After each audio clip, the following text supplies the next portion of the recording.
Les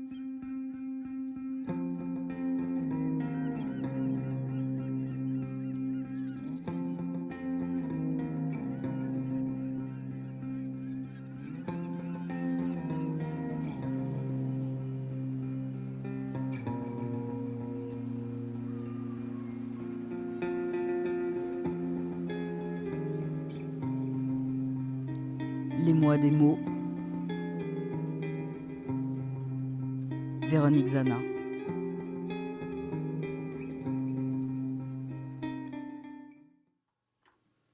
Papillon.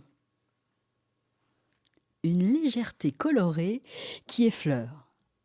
Un mouvement à peine perceptible qui produira l'effet inexorable d'un changement que rien n'arrêtera. C'est le coup de foudre amoureux qui les met dans le ventre et le temps rendu visible dans un avant et un après. Une éternité ralentie, bruissant d'une multitude d'ailes.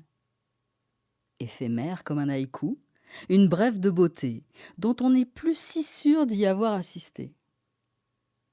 Il dit la métamorphose d'un rampant qui prend son envol et vient prendre sa place voltigeante sur les parterres fleuris.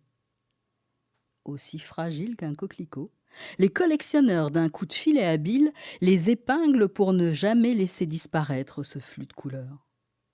Sa chrysalide lui offre la possibilité de cette transformation que très peu de vivants porteront à son terme.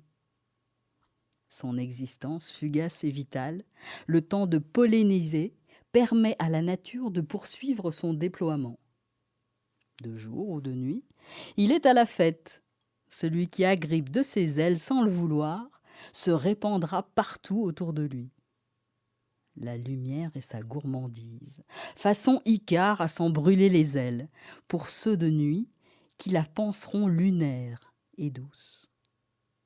Désinvolte et joyeux, il représente ce mouvement perpétuel de la vie, une évasion, un désir qui porte, sans se laisser attraper, un rire en cascade, un regard émerveillé sur une aube pleine de promesses. Et comme l'écrit le poète Violette Lebon, ce que la chenille appelle la mort, le papillon l'appelle renaissance. J'y pense, et puis j'oublie.